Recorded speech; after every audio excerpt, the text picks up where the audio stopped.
विचाराचा वारसा घेऊन आम्ही चाललेलो आहोत.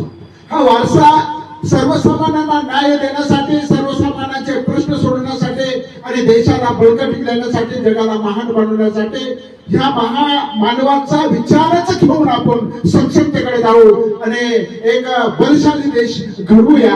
ह्या ठिकाणी जयंती निमित्त मला एवढं म्हणायचं आहे, जी गुलामगिरी या देशामध्ये राष्ट्रामध्ये धर्माच्या नावावर होते, त्या गुलामगिरीची वाचा फोडण्याचं काम सर्वप्रथम कोणी केलं असेल तर महात्मा फुले. महात्मा फुलेंचे विचाराचे होते अन्याय अत्याचाराच्या विरुद्ध जो पगडा, रूढ्या, परंपरा याचं जे बळकटीकरण आहे, त्या बळकटीकरणाला तोडण्याचं काम फुलेंनी केलं.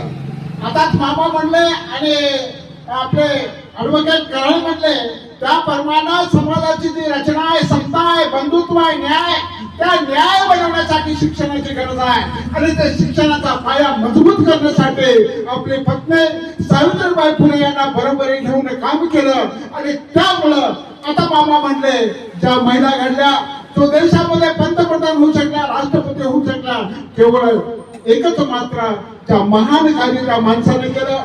देशासाठी, राष्ट्रासाठी नाही, जगासाठी काम केलं. अशा महामानवाला तुम्ही समजूनच घेतलं नाही. तुम्ही रूढी परंपरा, अहो तुम्हाला न्याय समताच नाहीये. तुम्हाला जर समताच नसेल तर तुमचा अधिकारच नाही, तुम्ही गुलाम आहात. या गुलामगिरीच्या जखड्यातून महिलांना मुक्त केलं म्हणजे खऱ्या अर्थानं समानता आहे. त्या समानतेचं बळ आपल्याला मिळवण्यासाठी आपण सहकार्य केलं पाहिजे, आपण वाचन केलं पाहिजे आणि आपण चांगला समाज घडवण्याचं वर्त आपण या ठिकाणी आणि यांचे विचार पुढे नेण्यासाठी आपण सगळ्यांनी मिळून काम करू. एवढं म्हणून या ठिकाणी थांबतो. जय हिंद, जय महाराष्ट्र, जय फुले.